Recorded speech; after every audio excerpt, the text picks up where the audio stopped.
On va donc démarrer cette séance sur l'actualité fiscale. Alors, après le Big Bang fiscal de l'an dernier, on pouvait peut-être s'attendre à un petit peu de calme. Est-ce que vraiment on a une période plus calme que l'an dernier ? Si on essaye de regarder un petit peu notre base de données, vous savez qu'on essaie au quotidien de stocker un peu les informations à commenter. On se retrouve avec 30 mesures dans la loi de finances, 42 décisions importantes de cour d'appel, 43 arrêts importants au niveau du Conseil d'État, 3 questions, 3 QPC, 18 affaires présentées au comité de l'abus de droit, 25 réponses ministérielles. Bien évidemment, ça, c'est après avoir fait le tri, et on va dire que ça fait partie des incontournables. Et puis, 7 instructions fiscales majeures, donc par exemple celle sur l'IFI, celle sur le prélèvement à la source.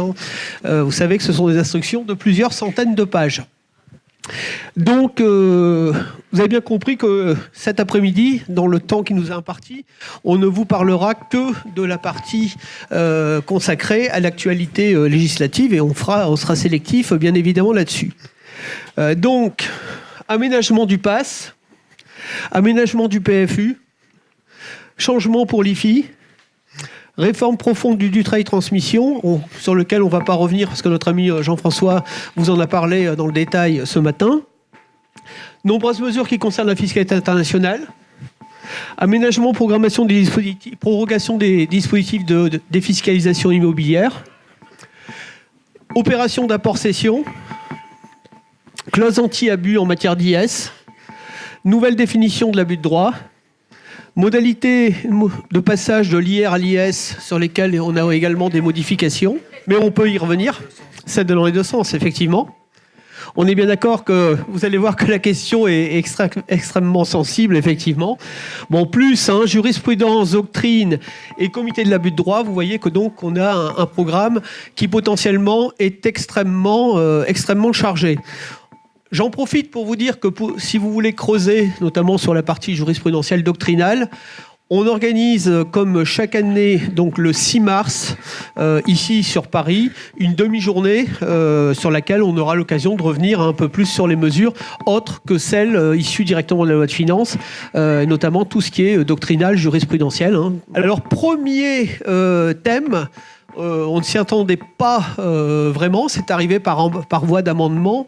Quelque chose qui fait beaucoup débat, beaucoup de vagues, c'est la nouvelle définition de l'abus de droit. Si on reprend pour essayer de se clarifier un petit peu les choses, on a tout d'abord une première notion qui est l'abus de droit, donc les clauses anti-abus. Donc les clauses anti-abus, c'est une première approche qu'a l'administration pour essayer d'attraper les opérations qu'elle considère comme ayant un but principalement fiscal. L'objectif de ce dispositif étant de rendre inopposable à l'administration fiscale les effets de telles clauses. Donc on a une première clause que vous connaissez, qui avait été adoptée en 2016. C'était dans le cadre des régimes mère-fille. Et on se posait la question de savoir si finalement tous les schémas patrimoniaux étaient dans le champ d'application de cet abus de droit principalement fiscal, puisque finalement, quand on met en place une société holding au-dessus d'une autre société à l'IS, eh bien, c'est pour pouvoir bénéficier dans le cadre des distributions du régime mère-fille et qu'on a forcément un avantage fiscal dans l'opération. Et que dès lors qu'on a un avantage fiscal, est-ce que cet avantage n'est pas principalement fiscal ? Et est-ce que du coup, on n'avait pas une exposition et un risque fiscal marqué ?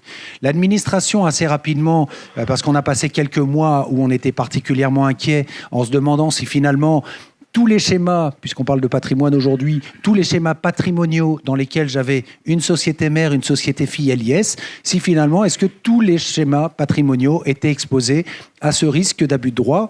Parce que ma structure pouvait avoir un but principalement fiscal pour remonter les dividendes, du coup, le stocker, l'encapsuler et le stocker en franchise d'IS grâce au régime mère-fille.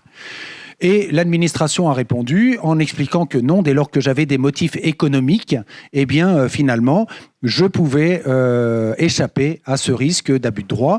Et la pression est un peu retombée. Et finalement, on est beaucoup moins inquiet aujourd'hui sur ces schémas-là, puisque l'administration était amenée à définir ce motif principalement économique en disant que les motifs économiques, il pouvait y avoir des objectifs patrimoniaux dans les objectifs économiques. Donc, finalement, on arrive à défendre ces opérations-là. Mais on voyait déjà rentrer cette notion de but principalement fiscal.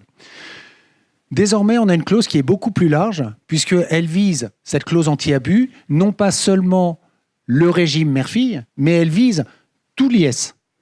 Donc, à chaque fois que je suis dans un schéma IS, j'ai cette clause qui va s'appliquer. Donc, j'ai mon article 205 qui va s'appliquer. Et cet article-là, il est beaucoup plus large que celui qui visait l'article 119 et 145 du régime mère-fille, et il couvre cet ancien article. C'est-à-dire l'ancien article n'a plus de vocation à s'appliquer, puisque maintenant, j'ai le 205 qui est beaucoup plus large et qui va pouvoir s'appliquer.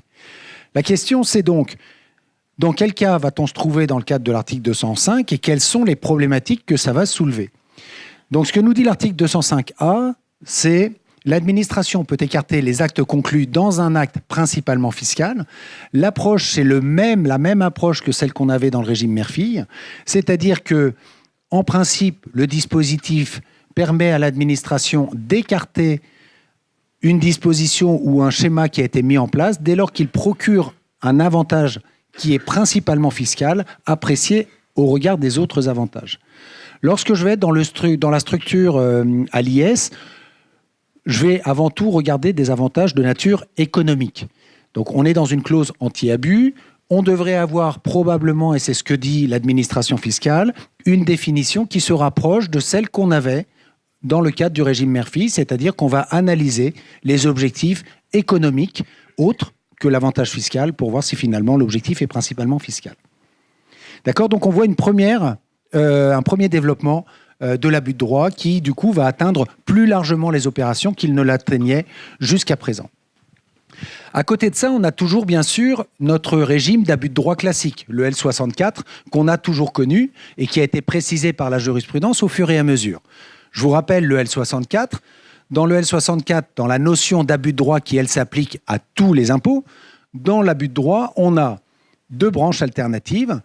La possibilité de considérer qu'une opération est abusive sous l'angle de l'abus de droit, soit pour fictivité, soit pour but exclusivement fiscal. La fictivité, c'est quoi ? C'est l'abus de droit par simulation.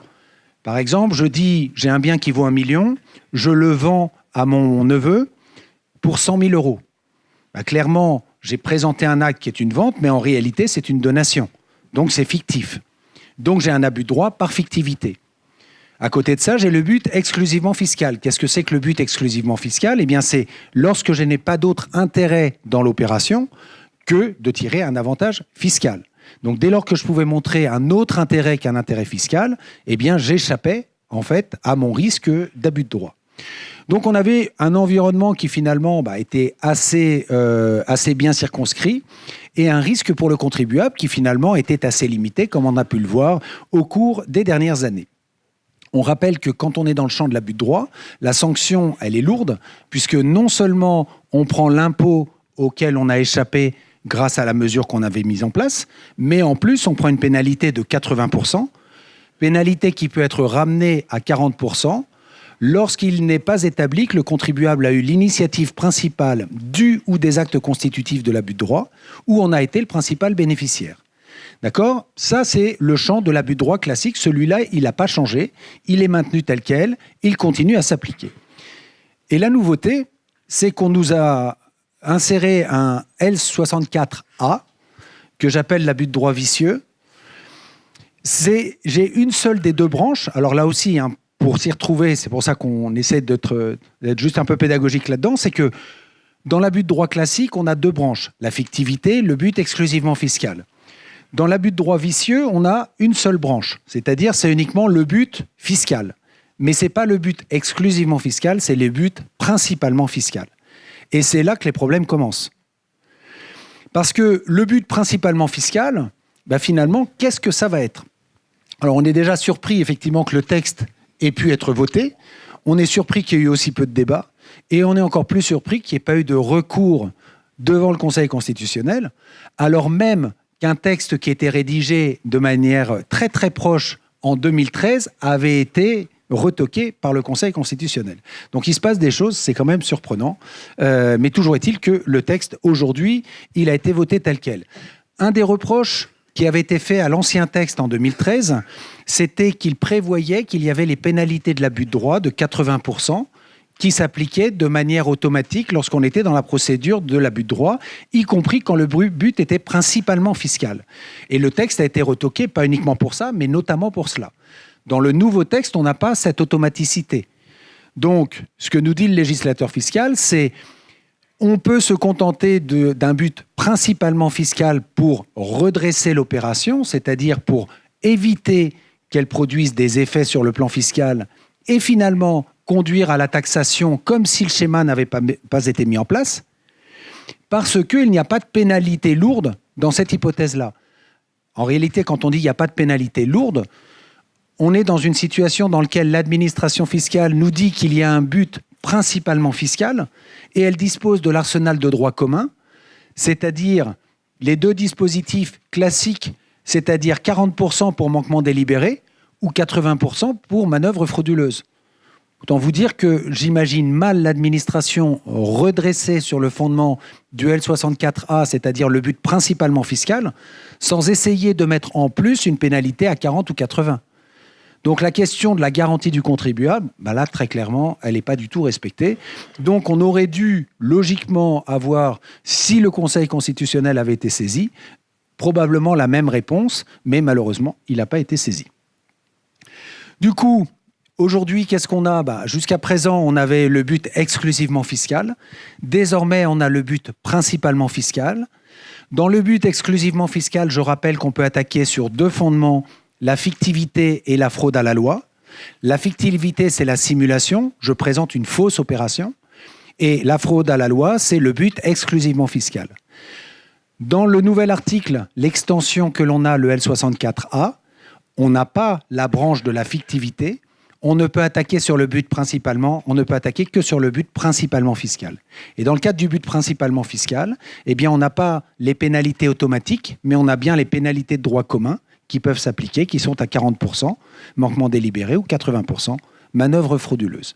Donc, on voit malheureusement qu'on a franchi un pas de plus dans l'arsenal répressif de l'administration fiscale et sa possibilité de venir attaquer un certain nombre de schémas. Si on résume, ça veut dire que soit je suis dans une opération dans laquelle j'ai un but principalement fiscal, avec une justification. Alors, je mettais économique parce que c'était la position de l'administration jusqu'à présent, mais dès lors qu'on est dans un abus de droit général, le but, il peut être autre qu'économique.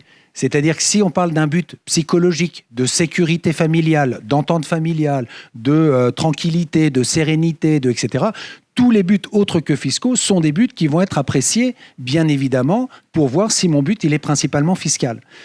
Les seules questions qu'on peut se poser, c'est que quand je fais une adaptation de mon régime matrimonial pour mettre en commun sans fiscalité des actifs qui étaient dans mon patrimoine propre en vue de protéger mon conjoint, est-ce que l'avantage fiscal que j'en tire vaut plus que l'avantage en termes de sécurité que j'assure à mon conjoint ?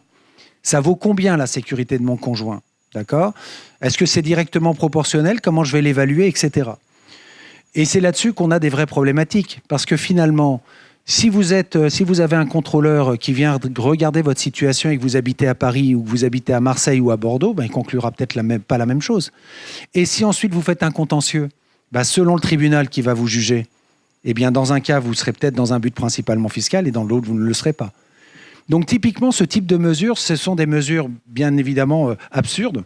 Et là, les ordres professionnels travaillent notamment, sont montés vers Bercy pour qu'il y ait au moins une clarification d'un certain nombre de schémas qui, a priori, ne seraient pas en eux-mêmes des schémas abusifs. D'accord ? Donc, but principalement fiscal, si j'ai une justification, ça, ce serait bon. But principalement fiscal, si je n'ai pas une justification suffisante, là, je me fais retoquer, avec une pénalité qui peut être de 40 ou 80%, 40% manquement délibéré, 80% manœuvre frauduleuse, ou enfin, but exclusivement fiscal, et là, j'ai l'abus de droit et les pénalités de l'abus de droit, donc 80%. La procédure d'abus de droit classique demeure, bien évidemment, elle n'a pas été remplacée par le nouveau texte. Donc, quand on regarde notre petit schéma, c'est juste pour indiquer que si on veut éviter ça, on a la possibilité de faire un rescrit. C'est-à-dire que si vous pensez que votre opération est attaquable, vous pouvez toujours faire un rescrit.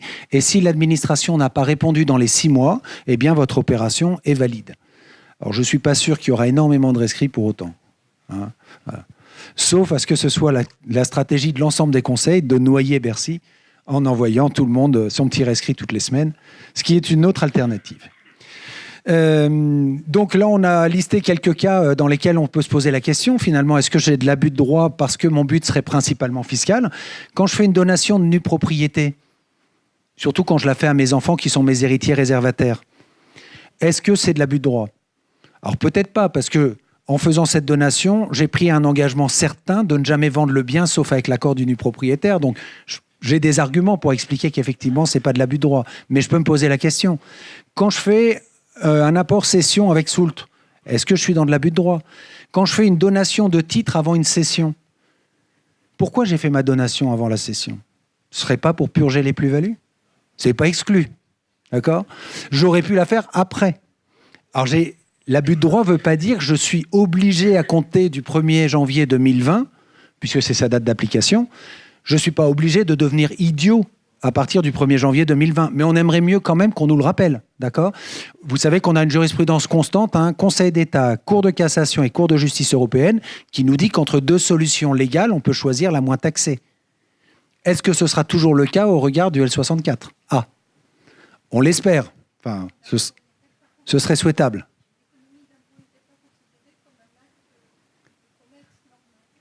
Non, tout à fait. On ne sait pas exactement quel va être le nouveau périmètre, en tout cas.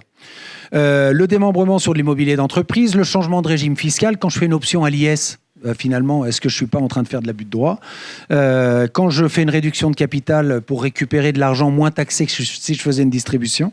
En fait, dès que j'ai un choix dans lequel je pourrais être plus taxé, est-ce que je ne suis pas dans l'abus de droit? Alors, fondamentalement, on pense que non, mais simplement, c'est juste pour souligner qu'aujourd'hui, on a une incertitude sur le périmètre, en fait, sur le contour de tout cela. Il nous faut intégrer ça dès à présent en 2019. On a vu que la réforme était applicable en 2020. Donc l'administration pourra redresser à compter de 2021 pour des actes qui auront été faits en 2020. Mais j'allais dire, pour autant, ça ne veut pas dire qu'aujourd'hui, il n'y a pas de problème. Effectivement, il n'y a pas de problème de répression aujourd'hui, mais nous sommes dans l'action, dans le Conseil. Donc il nous faut intégrer ça dès à présent, même si les problèmes sont pour demain et après-demain. Et pour ce qui est des rescrits, on pourra les faire à partir de 2020. Donc la loi ne nous autorise pas à faire des rescrits tout de suite. Donc il faut intégrer tout de suite, mais tout de suite, on n'a pas la possibilité de faire le rescrit. Cherchez l'erreur. Mais comme les actes qui seront attaqués, comme le rappelle Jacques, ce ne seront que les actes réalisés sur le fondement du L64A, donc le but principalement fiscal. Ce ne seront que les actes passés à compter du 1er janvier 2020. Donc, dit autrement, si vous avez une opération vraiment chaude sur le plan fiscal, il ne faut pas la faire. Parce que si c'est chaud sur le plan fiscal dès maintenant, c'est risqué, vous êtes exposé à l'abus de droit classique. Si elle est juste un peu chaude, il faut la faire en 2019. Si elle n'est pas chaude du tout, vous le faites en 2020 tranquille. Alors, l'évolution de la portée de l'avis du comité des abus de droit, donc ça, il y a quand même quelques bonnes nouvelles. C'est-à-dire que la charge de la preuve, désormais, elle est toujours à la charge de l'administration fiscale, quel que soit l'avis qu'aura rendu le comité de l'abus de droit, si jamais vous l'avez saisi dans le cadre de la procédure. Et il en est de même pour l'abus de droit social, où là aussi on a la même règle qui s'applique. Si vous saisissez le comité d'abus de droit social, eh bien la preuve appartiendra toujours à l'administration si vous faites un contentieux. Elle incombe toujours à l'administration. Voilà donc les questions et les problématiques au regard de l'abus de droit. Vraiment, ça va être un des points importants. Clairement, il y a des opérations qu'on va faire en 2019, celles sur lesquelles on est en cours et on sera en cours en 2019, plutôt que de les faire en 2020, on les fera plutôt en 2019, ça c'est sûr. Et puis, on aura probablement au cours de l'année plus de visibilité sur ce que l'on doit considérer comme étant très exposé et ce qui ne l'est pas. Alors pour ce qui est de l'imposition des revenus à l'impôt sur le revenu, comme chaque année, la loi de finances nous propose un barème avec des seuils qui ont été actualisés. On est bien d'accord que cette année, le barème, il ne sert pas à grand-chose. Puisque je vous rappelle que sur les revenus de 2018, soit ils ont été concernés par la flat tax, donc le barème n'avait pas d'intérêt particulier, soit il y a l'application d'un barème, mais l'impôt est gommé par l'application du CIMR, et si l'impôt n'est pas gommé par le CIMR, il ne va pas être calculé avec le barème progressif de l'impôt, puisqu'on va appliquer le taux moyen. Donc on est sur une année, on vous l'a expliqué, 2018, extrêmement particulière. Donc finalement, mise en place d'un nouveau barème, mais qui ne sert pas à grand-chose. Bien sûr, on ne va pas revenir dans le détail sur toutes les problématiques sur lesquelles on est intervenu régulièrement au courant de l'année dernière sur la mise en place du prélèvement à la source, problématique de timing. Alors on y est enfin. Donc à compter de janvier, mise en place du prélèvement à la source, mise en place de l'acompte selon les revenus catégoriels concernés, possibilité de pouvoir modifier éventuellement les taux, donc avec un accès peut-être pas aussi simple qu'on a bien voulu nous l'expliquer sur le site. Tout le monde a fait beaucoup d'efforts pour faire des beaux documents de synthèse. Sauf qu'en général, moi, depuis quelques jours, à chaque fois qu'on me pose une question, il n'y a pas la réponse sur le document de synthèse. Parce que les cas particuliers, effectivement, sont toujours extrêmement nombreux. Donc, il faut aller les chercher par rapport à ceci. Alors, la loi de finances pour 2019... elle est revenue sur un point, ça avait été annoncé, donc ça a été adopté sans surprise, c'est le problème de l'acompte sur les réductions d'impôts et des crédits d'impôts, en janvier 2019, avec une base de calcul qui est une base de calcul N-2. Donc ça veut dire que sur un certain nombre de réductions et de crédits d'impôts, alors qui sont listés par le texte, vous avez donc l'ensemble des dispositifs ici dans les cadres bleus qui vous sont indiqués, vous retrouverez ça sur le support, qui vous sont indiqués ici. Ça veut dire qu'on va avoir un crédit d'impôt donc qui va s'appliquer dès janvier 2019 et qui sera égal à 60% d'une base qui, elle, est la base de 2017. Alors, vous comprenez le paradoxe du mécanisme, c'est qu'en 2019, vous n'avez pas forcément automatiquement les mêmes avantages fiscaux qu'en 2017. Donc, les 60%, éventuellement, c'est pas assez par rapport à ce que vous aurez droit, parce que vous aurez en 2019 plus de réduction d'impôts que vous n'en aviez en 2017. Donc, ça veut dire que le client aura fait l'avance en quelque sorte et il se verra restituer quand ça... en septembre de l'année qui suit, avec l'avis d'imposition, une fois qu'on aura pu déterminer l'avis avec le montant de l'impôt réel. Et puis le danger avec certains clients, c'est qu'on va leur rembourser du crédit d'impôt, de la réduction d'impôt. Il n'y avait pas droit en fait, mais le remboursement est automatique. Donc ça veut dire qu'il va arriver à un moment donné où il va devoir restituer ce montant d'impôt. Donc là, il va y avoir quelques surprises, je pense, avec quelques contribuables qui auront peut-être fait la fête avec l'argent du crédit d'impôt et qui vont se retrouver pris au dépourvu au moment où on va devoir leur réclamer ce type de problématique. Dans la défiscalisation immobilière, on revient une fois de plus sur les régimes de défiscalisation. Ce qui est assez rigolo, c'est de voir que quasiment toutes les semaines, on a un rapport qui nous explique que la défiscalisation immobilière, ça sert à rien, c'est inefficace. Et en même temps, à chaque fois, la loi de finances les prolonge. Les prolonge, les aménage, les élargit. Chercher l'erreur, là aussi, c'est quand même assez étonnant. Donc, deux régimes qui sont visés, le Pinel, qui est de la location nue, et le dispositif Censi-Bouvard, qui, lui, est de la location en meublé non professionnel. Pour le Pinel, il y a une prorogation, normalement ça devait s'arrêter, donc on prolonge, vous voyez, jusqu'en 2021 pour certaines zones, les zones A, A bis et B1. Pour les zones B2 et C, on a une petite prolongation, mais là qui est très, très brève, puisque la prolongation, elle va jusqu'au 31 mars 2019. Donc attention, lorsqu'un client se propose d'investir sur ce type de biens, à bien vérifier dans quelle zone il se situe et voir si ça reste éligible par rapport à ce type de problématique. On a quelques aménagements techniques qui sont mis en place et ici une mesure en faveur des personnes qui vont transférer leur domicile fiscal hors de France. Vous savez que les avantages fiscaux, réduction crédit d'impôt, en principe, si on regarde les différentes mesures, sont réservées aux personnes qui ont leur domicile fiscal en France. Donc la question qui se pose, c'est que se passe-t-il si vous avez quelqu'un qui a son domicile fiscal, qui investit sur un dispositif Pinel et qui par la suite, dans la période d'engagement fiscal, va transférer le domicile. Eh bien, le principe, si on lit le BOFIP actuel, c'est que la réduction d'impôt ne peut pas être imputée et ne peut pas faire l'objet d'une imputation ultérieure. Donc ça veut dire que le fait de changer le domicile fiscal et de se délocaliser fait perdre en fait l'intégralité du dispositif.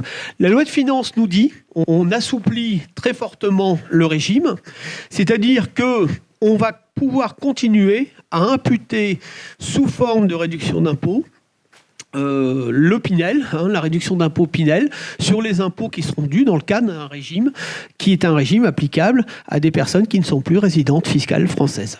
Donc une ouverture à ce niveau-là, la délocalisation. Donc ça veut dire qu'en gros, c'est une ouverture. Vous investissez sur de l'immobilier en France, vous partez, et puis vous continuez à avoir des avantages fiscaux en France. C'est plutôt pas mal. Et logique, je ne sais pas, mais en tout cas, voilà la solution qui a été retenue dans le cadre de cette loi de finances.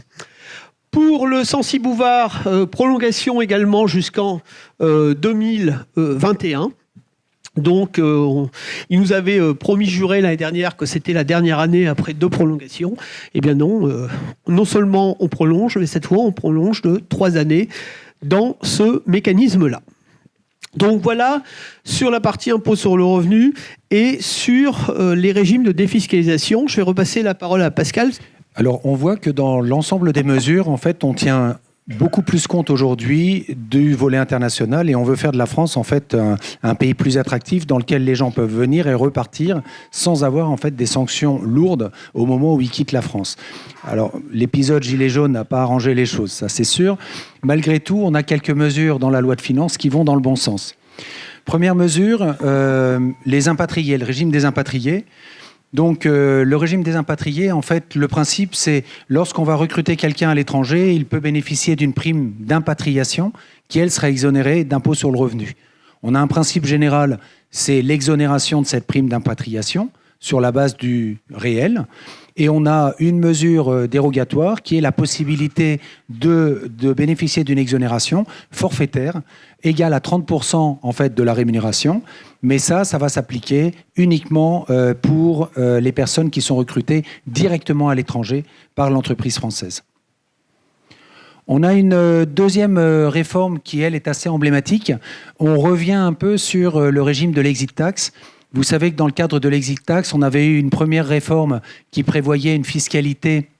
Donc, on constatait vos plus-values et vous aviez une taxation qui était en sursis lorsque vous partiez à l'étranger et qui tombait au-delà de 8 ans de détention dans le premier régime. Puis ce régime, en 2011, avait été durci et il tombait après 15 ans. Donc, il fallait rester 15 ans à l'étranger pour que la plus-value en sursis, finalement, devienne définitivement exonérée. Là, on revient en arrière et désormais, on a un régime qui est plus favorable puisque vous avez l'exit tax, donc vous avez en calcul votre plus-value au moment où vous passez la frontière.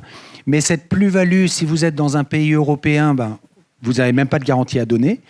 Et si vous êtes dans un pays hors européen, c'est européen et EEE, donc Norvège, Liechtenstein, etc. Donc lorsque vous êtes dans un de ces pays-là, lorsque vous partez à l'étranger, vous n'avez pas de garantie à fournir. On constate le montant de votre plus-value simplement, mais vous n'avez pas de garantie à fournir. Et 2 ans plus tard, eh bien, on considère que l'exit tax tombe. Donc, même si vous cédez vos titres, c'est-à-dire si vous cédez vos titres 3 ans après votre départ, eh bien, vous n'avez pas de taxation en France au titre de l'exit tax. Alors que, jusqu'à présent, il fallait attendre 15 ans. On a toutefois un régime qui se subdivise en 2, c'est-à-dire qu'on a un régime qui est de 2 ans lorsque le montant des plus-values en sursis est inférieur à... Le montant du portefeuille titre est inférieur à 2 570 000 euros. Et par contre, lorsque le montant des titres que l'on détient est supérieur à ce montant-là, à ce moment-là, eh bien, on a un exit tax sur une durée de 5 ans. D'accord ? Donc la situation, elle s'est bien améliorée. C'est-à-dire qu'aujourd'hui, jusqu'au 31 décembre 2018, lorsque je partais à l'étranger, c'était 15 ans. Désormais, c'est 2 ans ou 5 ans. Donc, c'est quand même bien mieux. J'attire votre attention également sur le fait que avant, on avait une exonération dans le premier régime uniquement sur l'impôt sur le revenu après 8 ans, mais pas sur les prélèvements sociaux. Désormais, on a une exonération totale sur l'impôt sur le revenu, mais aussi sur les prélèvements sociaux. Ce qui, pour le coup, est très important, puisque les prélèvements sociaux, c'est ce qui représente la part la plus importante de l'impôt. Donc, il est important, bien sûr, que ça tombe là aussi. Donc ça, c'est quand même quelque chose de positif. Et le deuxième point positif, c'est que le sursis de paiement sans donner de garantie s'applique non seulement à tous les pays de l'Union européenne et de l'espace économique européen comme antérieurement, mais également pour tous les États qui ont conclu avec la France une convention d'assistance administrative et une convention d'assistance mutuelle pour le recouvrement de l'impôt. D'accord ? Donc là, c'est moins long et les conditions de garantie sont beaucoup plus souples pour beaucoup de pays et pas uniquement pour l'Union européenne. Deuxième mesure favorable aux non-résidents, les plus-values immobilières des non-résidents. On avait une problématique qui était assez classique et qui était absurde. Jusqu'à présent, vous aviez par exemple quelqu'un est appelé dans le cadre de sa mutation professionnelle à partir pendant plusieurs années à l'étranger. Il décide de vendre sa résidence principale. Il la met en vente au moment où il est en France, et puis il signe son compromis, puis il part à l'étranger, et la vente intervient quelques jours, quelques semaines après son départ. Eh bien, il ne bénéficiait pas de l'exonération résidence principale, parce qu'à l'instant où il cédait, il était non-résident de France. On a un texte maintenant qui remédie à cette situation, et si la vente intervient avant le 31 décembre de l'année qui suit le changement de résidence fiscale, vous bénéficiez de l'exonération résidence principale. Donc ça, c'est un texte juste technique qui assure finalement un traitement équivalent à quelqu'un qui reste en France par rapport à quelqu'un qui n'est plus en France, et c'est une très bonne chose. Plus marginalement et accessoirement, on peut également bénéficier d'une exonération de plus-value immobilière sur la cession d'un bien qui ne serait pas la résidence principale, à hauteur de 150 000 € uniquement. Et si le cédant était résident de France pendant au moins 2 ans et que la cession intervient, jusqu'à présent c'était dans les 5 ans, désormais c'est dans les 10 ans du départ. Donc on a une petite mesure, mais de moindre portée. On a sur les prélèvements sociaux également une grosse modification qui est intervenue. Et là, en fait, on vous indique par ce petit tableau ce à quoi vous êtes assujetti et ce à quoi vous n'êtes pas assujetti en fonction du pays dans lequel vous êtes résident. Si vous êtes résident de France, vous êtes assujetti sur tout. D'accord ? Ça ne vous surprend pas. Vous êtes assujetti à l'impôt sur le revenu et vous êtes assujetti aux 17,2 donc de prélèvements sociaux, c'est-à-dire la part de prélèvement de solidarité, la part de CRDS, la part de CSG. Si vous êtes non résident de France, eh bien là, on va distinguer si vous êtes résident de l'Union européenne ou de l'un des pays de l'espace économique européen et la Suisse, et tout cela vont bénéficier aussi d'une exonération d'une exonération totale des prélèvements, donc CSG et CRDS. C'est-à-dire qu'à partir du 1er janvier, ils ne sont plus imposés à la CSG-CRDS. Mais la CSG-CRDS, ça ne fait que nos 9,2 et 0,5%. En revanche, on a renommé les autres prélèvements sociaux qui sont devenus des prélèvements de solidarité. Et le prélèvement de solidarité de 7,5%, ça, on n'en est pas exonéré. Donc, alors qu'avant, on était exonéré de ces prélèvements pour les résidents européens, désormais, eux ne le seront plus. Donc, on a une exonération, là, désormais, qui va être limitée uniquement à la partie CSG-CRDS et pas à la partie prélèvement de solidarité, qui, elle, sera toujours imposable. Donc, dans cette loi de simplification, comme d'habitude, donc sur le plan fiscal, c'est toujours extrêmement simple. On essayait de faire ce petit tableau pour vous dire, voilà, les résidents français, eux, ils sont taxés sur tout. Les résidents de l'Union européenne, espace économique et la Suisse, eux, ils ne sont pas taxés sur toute la partie CSG-CRDS. En revanche, ils sont soumis au prélèvement de solidarité. Et en revanche, les autres non-résidents, eh bien, eux, ils sont toujours exonérés de la CSG-CRDS sur les revenus de capitaux mobiliers et la plus-value sur titre. En revanche, ils sont taxables sur les revenus fonciers, les revenus immobiliers et puis le prélèvement de solidarité. Indépendamment du régime d'imposition, en fait. C'est-à-dire que notre lien, il est plus lié maintenant. Il est lié pour les exonérations au fait qu'on adhère à un régime du pays dans lequel on est résident. Mais par contre, pour le reste, on serait taxé là-dessus. Les 7,5, tout le monde paye les 7,5, ça c'est sûr. Résident, non résident, quel que soit le pays, je paye les 7,5. Parce que j'ai requalifié en fait mes prélèvements sociaux en prélèvements de solidarité. C'est vrai qu'on a été retoqué au niveau communautaire sur les notions de prélèvements sociaux. Ils ont créé un nouveau prélèvement et puis le temps que ça soit analysé, le temps qu'on se fasse retoquer, on aura encaissé 2 ou 3 années de recettes sur le nouveau prélèvement. Je pense que le mécanisme, l'objectif, il est là. Je ne suis pas sûr que d'un point de vue juridique, ça soit complètement cohérent, mais enfin, ça risque d'être efficace budgétairement, c'est certainement le jeu. On a une autre mesure également qui concerne les avantages matrimoniaux. Donc là encore, ça nous incite à faire les opérations en 2019 plutôt qu'en 2020. En matière de régime matrimonial, vous savez que lorsque vous faites tomber des actifs en communauté, que ce soit des biens mobiliers ou des biens immobiliers, eh bien, vous êtes soumis à un coût qui est juste les frais d'acte.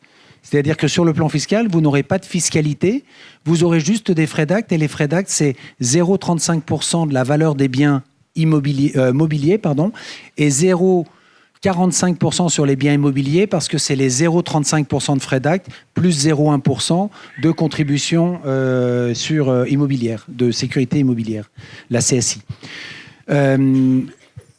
Ça permet, en fait, c'est un régime qui est extrêmement efficace lorsque quelqu'un l'un des époux a du patrimoine et qu'il veut protéger le conjoint, eh bien, en apportant des biens en communauté, il assure la protection du conjoint et ça n'est pas considéré comme une libéralité, c'est pas taxable comme une donation.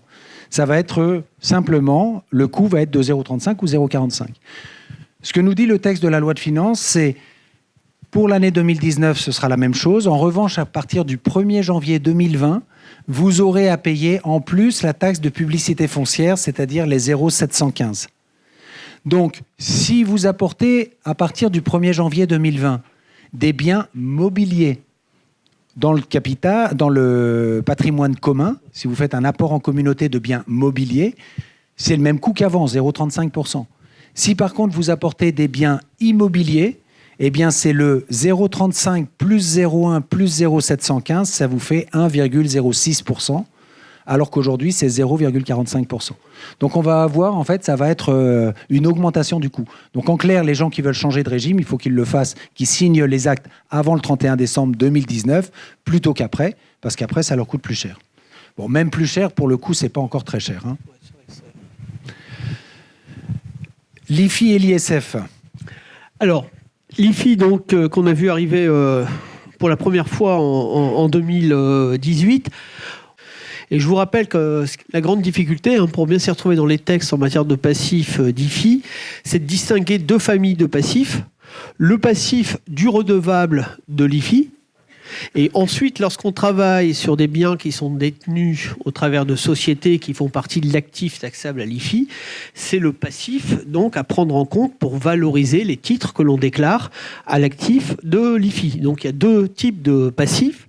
Et vous savez que on a mis en place des clauses anti-abus, là aussi, de manière à plafonner les déductions.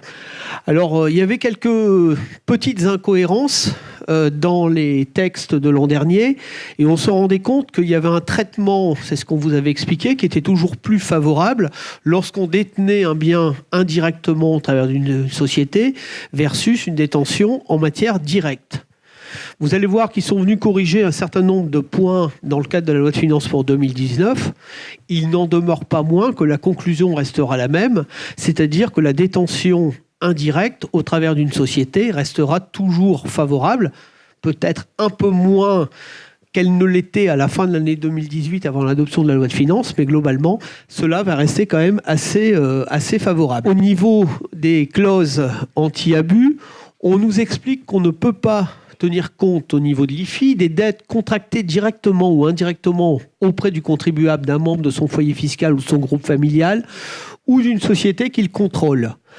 En 2018, cela visait les biens ou droits immobiliers, ça ne visait donc pas ici les titres de société. En 2019, on a remplacé le terme bien ou droit immobilier par actif. Et au niveau des actifs, il va falloir faire une distinction entre les biens ou droits immobiliers d'un côté et les titres de société de l'autre, avec des applications qui vont être différentes dans un cas et dans l'autre. Alors, au niveau des différents termes d'application, on avait vu par exemple qu'il y avait au niveau des prêts in fine des retraitements qui pouvaient être effectués. Vous savez qu'un prêt in fine doit être retraité en matière d'IFI, en quelque sorte, un peu comme un prêt amortissable. C'est-à-dire que la première année, on peut déduire la totalité, et puis ensuite, on va enlever une quote-part par rapport au temps déjà écoulé. Si j'en fais un in fine sur 10 ans, par exemple, je vais prendre 100% en passif la première année, puis 9 dixièmes, puis 8 dixièmes, ainsi de suite. Mais ça ne concernait que les emprunts qui étaient réalisés par des personnes physiques en direct. Ça ne concernait pas les emprunts réalisés par les sociétés. La loi de finances pour 2019 étend le dispositif aux emprunts qui sont des emprunts de société. Donc là-dessus, on vient compléter la mécanique. Même chose pour les prêts sans terme. Si on a un prêt qui est sans terme, il va être considéré comme un prêt qui sera avec terme.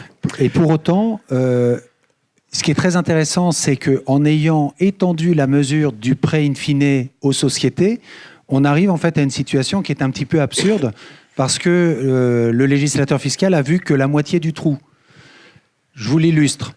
J'achète un bien d'1 million d'euros, je prends un emprunt in fine d'1 million d'euros. J'investis en direct. Mon emprunt in fine, il est d'une durée de 10 ans. Donc chaque année, je suis réputé avoir remboursé 100 000 euros, même si en fait je ne l'ai pas remboursé. Ce qui veut dire que je vais prendre un bien qui a la même valeur pendant les 10 ans. Première année, j'ai 1 million d'euros, j'ai la dette en face 1 million d'euros, base imposable 0. Deuxième année, j'ai 1 million d'euros et je suis réputé avoir remboursé 100 000, base imposable 100 000 euros. D'accord ? Deuxième année, base imposable, oui, 100 000 euros, donc puisque je suis réputé avoir remboursé 100 000. Deuxième année, à la fin de la troisième année, ainsi de suite, je continue. Et donc, chaque année, je vais avoir, première année, 100 000 euros imposables, deuxième année, 200, 300, etc. Si j'achète par une société civile et que j'ai mis en place un prêt in fine, il va se passer exactement la même chose. Maintenant, supposons qu'au lieu d'avoir mis mon prêt in fine, je mette un prêt amortissable sur 10 ans, pareil. J'achète en direct. Première année, j'ai remboursé 100 000 euros. Je suis donc taxable sur 100 000. Deuxième année, j'ai remboursé 100 000 euros de plus. Je suis imposable sur 200 000. Troisième année, sur 300 000, etc. Je fais la même chose dans ma société civile. Première année, je rembourse 100 000 euros à l'aide d'apports que je viens de faire à la société pour rembourser ces 100 000 euros. Ben, la société, elle a une dette de 900 000 à l'égard de la banque et 100 000 à mon égard. Les deux sont déductibles. Base imposable 0. Deuxième année, j'ai remboursé 100 000 de plus. La société, elle a une dette à l'égard de la banque, 800 000 euros, à mon égard 200 000. Base imposable 0. Troisième année, etc., etc. Donc en fait, le mécanisme anti-abus que le législateur pensait avoir mis en place, il est contournable extrêmement facilement en ayant simplement en fait un remboursement. Je remplace mon prêt in fine par un prêt amortissable. Si, c'est simplement quand j'achète. Ce que je ne peux pas faire, c'est je ne peux pas créer ma société, apporter moi l'argent en compte courant et du coup j'ai l'actif 1 million d'euros, mon passif le compte courant. Là je ne peux pas. Pourquoi ? Parce que le texte vise expressément le compte courant utilisé pour l'achat du bien. Et comme le principe, c'est vraiment un point qui est très important, hein, le texte vise uniquement les dettes non déductibles. Toutes les autres dettes sont déductibles. Donc les seules qui ne sont pas déductibles, c'est celles qui sont expressément visées. Donc toutes les autres ne le sont pas. Typiquement, vous faites du résultat parce que c'est locatif et vous utilisez le loyer pour rembourser l'emprunt, mais vous l'affectez dans une société semi-transparente. Hein. Vous le mettez au compte courant de l'associé, eh bien c'est bien un compte courant qui viendra au passif de la valeur de vos parts. Le principe, c'est que tout le passif est déductible. Sauf si on a une mesure spécifique qui écarte la possibilité de le déduire. Ça marche aussi, toujours. Hein. Ça marche parce que par définition, ça n'était pas fait dans un but fiscal. Donc, globalement, ce qu'on va retenir, c'est quand vous achetez des biens, je ne parle qu'au regard de l'IFI, quand vous achetez des biens, eh bien, il faut toujours les acheter par une société et le financer par un emprunt. Et ensuite, vous remboursez votre emprunt si vous voulez, mais en tout état de cause, vous serez toujours mieux dans une société qu'en direct. Et à nouveau, je ne parle qu'au regard de l'IFI. Il peut y avoir plein d'autres bonnes raisons qui feront que vous n'allez pas l'acheter comme ça parce que vous avez d'autres raisons qui ne sont pas liées à l'IFI, bien sûr. Alors ensuite, au niveau donc des engagements d'Utreil, ISF. Bon, l'ISF a été supprimé, mais vous savez qu'auparavant, on a pu souscrire un pacte d'Utreil ISF, et vous savez qu'en contrepartie, derrière, il y a des engagements à prendre sur une période qui n'est pas encore forcément terminée. On vous a fait un petit schéma récapitulatif derrière. Ce matin, Jean-François vous a expliqué qu'il y a eu toute une série d'aménagements très positifs au niveau du Dutreil transmission. Les mesures qui ont été retenues pour le Dutreil transmission sont applicables également pour le Dutreil ISF. Donc ça veut dire que si j'ai pris un Dutreil ISF en 2013, j'avais un engagement de 5 ans qui est expiré fin 2018, on n'en parle plus. Si j'ai un client qui a pris un Dutreil en 2014, ça veut dire qu'en 2019, comme vous le voyez, il est toujours dans le champ d'application, et ainsi de suite. Et vous verrez que pour quelqu'un qui a pris un Dutreil la dernière année où c'était possible de le faire, c'est-à-dire en 2017, on va aller en application jusqu'en 2022. Donc les questions qui se posent, c'est qu'est-ce que je fais, qu'est-ce que je peux faire, qu'est-ce que je ne peux pas faire lorsque je suis dans le cadre de ce schéma-là. Eh bien, toutes les possibilités qui vous ont été exposées ce matin, par exemple notamment d'apport de titres à une holding, après avoir mis en place le Dutreil, les mesures qui concernent les déclarations, les obligations déclaratives, etc. Tout cela a été purement et simplement ici transposé en matière de Dutreil ISF. Donc du point de vue pratique, ce que ça signifie, c'est que vous savez qu'on était tenu à ces obligations déclaratives chaque année, où on devait, pour pouvoir bénéficier du régime Dutreil ISF, d'abord déclarer qu'on avait les titres et puis les conserver. Ces obligations déclaratives, elles ont disparu.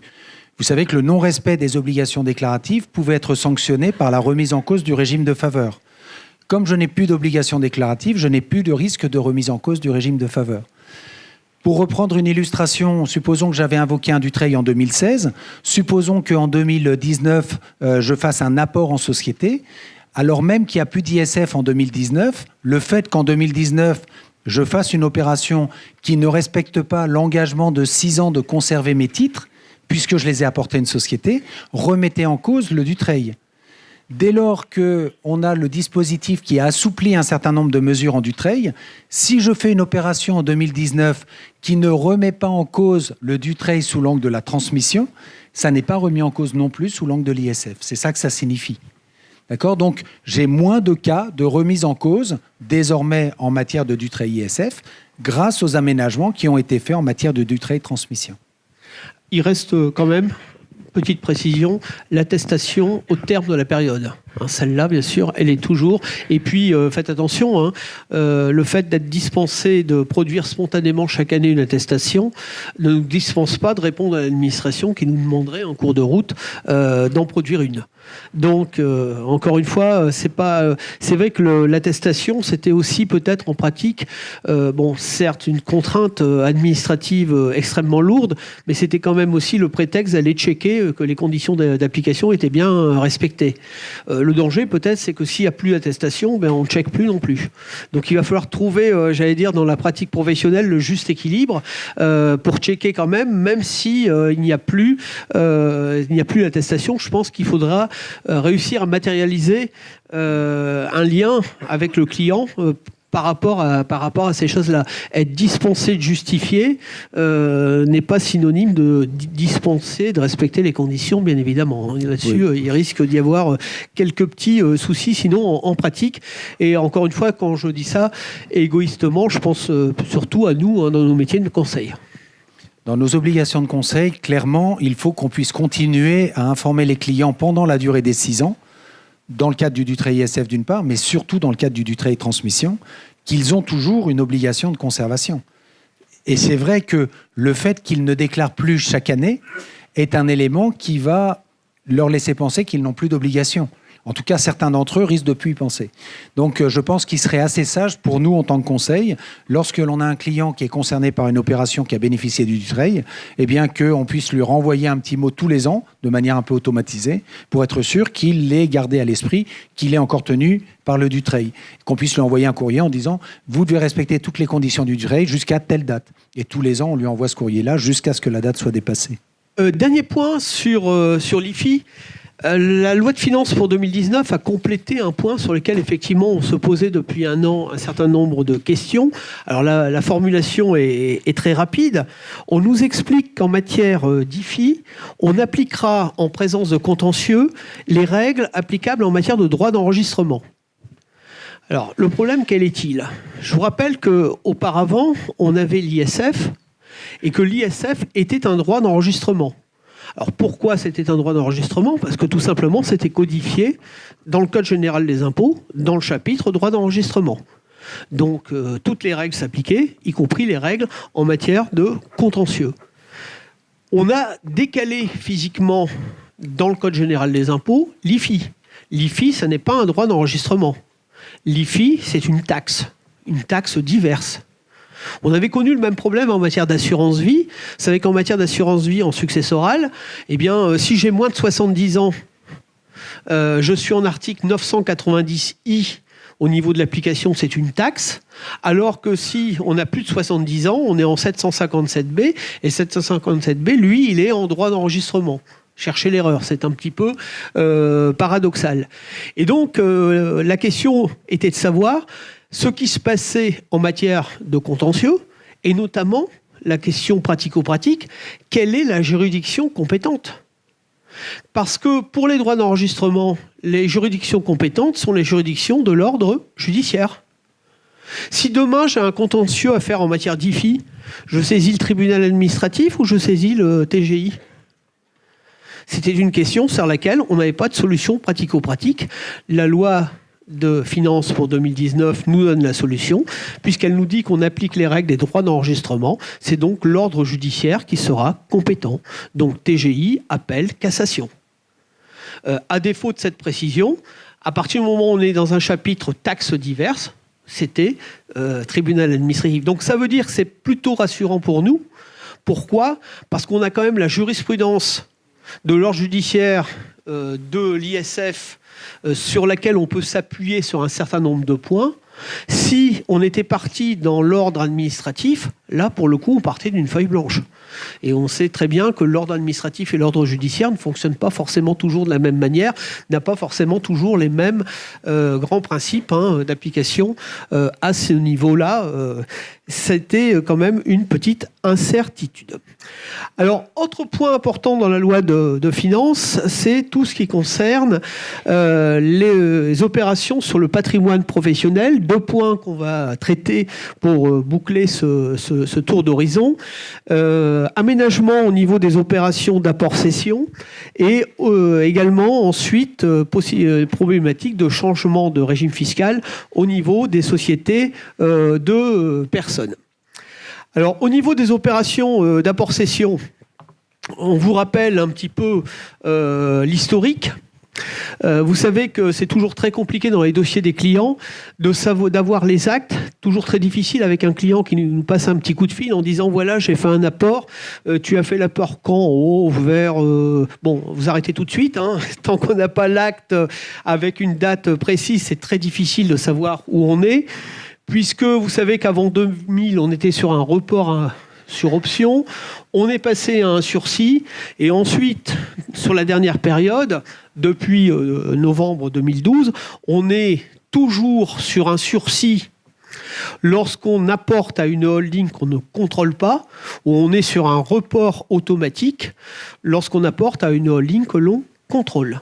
Lorsque l'on a l'application de ce régime de report automatique, on prend en quelque sorte implicitement l'engagement de conserver les titres de la holding qu'on a obtenue. Sinon, cela va mettre fin au report que l'on a obtenu. Mais il y a un double niveau d'obligation, puisque la holding a elle-même l'obligation de conserver les titres pendant au moins 3 ans. J'ai une société opérationnelle, je l'ai apportée à ma holding. La holding doit conserver les titres pendant 3 ans. Si elle ne le fait pas, si elle cède ses titres moins de 3 ans après l'apport, elle a une obligation de réinvestir une quote-part du prix de cession dans des actifs qui sont des actifs opérationnels. Jusqu'à présent, elle devait réinvestir 50%. La loi de finances fait passer ce quota à 60%. On renforce donc le quota. On ouvre aussi un certain nombre de possibilités dans la loi de finances de réinvestir sur des produits qui sont des produits de placement collectif, comme des FCPI par exemple. Alors c'est bienvenu, on va dire, parce qu'il y avait quand même pas mal d'officines sur la place qui, depuis quelque temps, expliquaient aux clients que c'était éligible et avaient déjà fait réinvestir un certain nombre de clients sur ce type de produit. On ne sait pas trop sur quelle base, mais enfin, ici, en tout cas, la loi de finances ouvre la porte. On peut s'attendre, vous l'avez imaginé bien là-dessus, à des dizaines et des dizaines de pages de BOFIP qui nous expliqueront dans quelle mesure tel type d'organisme de placement collectif on pourra intervenir sur ce type de remploi. Il y a toujours un point qui n'est pas modifié et sur lequel on s'interroge beaucoup, et notamment on pourra s'interroger sur le motif principalement fiscal qu'on a évoqué tout à l'heure. La loi nous oblige à réinvestir dans les 2 ans une quote-part, donc qui était de 50, qui passe à 60. Mais une fois qu'on a réinvesti, quelle est notre obligation ? Assez bizarrement, il n'y en a aucune dans la loi. C'est-à-dire que la loi me dit, vous voyez le schéma, j'apporte à une holding. 1 mois plus tard, la holding revend les titres. Et puis, dans les 6 mois qui suivent, je réinvestis mes 60% sur des titres qui sont opérationnels. Et 15 jours après, je les cède. Cette cession-là, elle n'est pas visée, hormis peut-être par un texte qui s'appelle l'abus de droit. Encore une fois, on va y revenir là-dessus. Mais assez paradoxalement, le législateur, il nous met en place des textes qui ouvrent un petit peu la porte à la tentation à ce niveau-là. Et il eût probablement été plus logique, puisque l'idée, c'était d'arriver à 3 ans de conservation, d'expliquer que si on réinvestit, il faudra conserver les titres issus de ce réinvestissement de manière à arriver à une période de 3 ans au global, c'eût été plus confortable pour tout le monde, et notamment, encore une fois, pour nous en matière de conseil. Donc ici, premier exemple, il y a eu un apport donc le 1er juillet 2017. Donc l'obligation de conservation des titres court jusqu'au 1er juillet 2020. J'ai une session le 1er août 2019. L'obligation de remploi, elle est de 50%. Si l'apport a été fait le 1er février 2019, et que j'ai une session le 1er mars 2019, j'ai une obligation de remploi cette fois, de 60%. Donc vous voyez que en 2019, il va falloir regarder de quand date l'apport, l'apport, pour savoir si on est soumis au taux de 50 ou au taux de 60. Mais en 2019, selon les cas, on pourrait être soumis à un taux de 50 ou un taux de 60, selon le timing qui aura été retenu par le client. On vous a détaillé ici tous les produits sur lesquels on est susceptible désormais de remployer les fonds communs de placement à risque, les fonds professionnels de capital investissement, les sociétés de libre partenariat et les sociétés de capital risque, qui n'étaient pas, j'allais dire, encore éligibles. Alors, vous savez que les banquiers privés risquent d'être extrêmement présents sur le marché pour aller vanter les bienfaits de ce type de produit et d'accompagner des clients dans des opérations de remploi à ce niveau-là. C'est plus que probable qu'on sera confronté à ce type de problématique. Dernier point, la révocabilité de l'option pour l'IS de certaines sociétés de personnes. Alors la première question qu'on peut se poser, c'est est-ce qu'on a encore le droit d'opter à l'IS ? Est-ce que ce n'est pas un but principalement fiscal ? La deuxième question, c'est une fois qu'on a opté, est-ce qu'on a le droit de plus opter ou est-ce que ce serait là encore un but principalement fiscal ?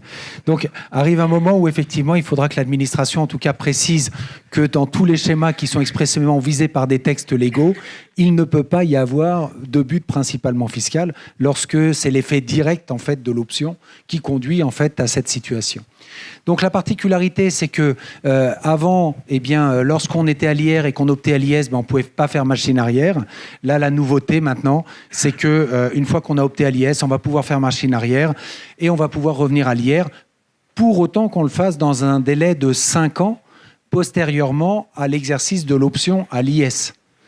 Donc, en ce qui concerne par contre la date à laquelle on peut faire l'option à l'IS, là on peut le faire à tout moment. Mais une fois qu'on a fait cette option, la possibilité de revenir en marche arrière, c'est uniquement dans les 5 ans qui suivent. Et une fois que je suis revenu à l'IR, là par contre, je n'ai pas le droit de revenir à l'IS, bien évidemment, dans ces cadres-là. Alors, juste précision, il ne va pas falloir se planter dans les comptes, puisque vous savez que l'option à l'IS, c'est dans les 3 mois du début de l'exercice, et la révocation, c'est avant la date du premier acompte. D'accord ? Donc, vous avez bien compris qu'encore une fois, on n'a pas le même mode de calcul d'un côté et de l'autre. Et tout cela, il faut 5 ans. Alors, effectivement, le changement de régime fiscal, ça entraîne le régime de la cessation d'entreprise au plan fiscal. Cessation d'entreprise. Alors, ça veut dire que très concrètement, la cessation d'entreprise, ça commence par imposition immédiate.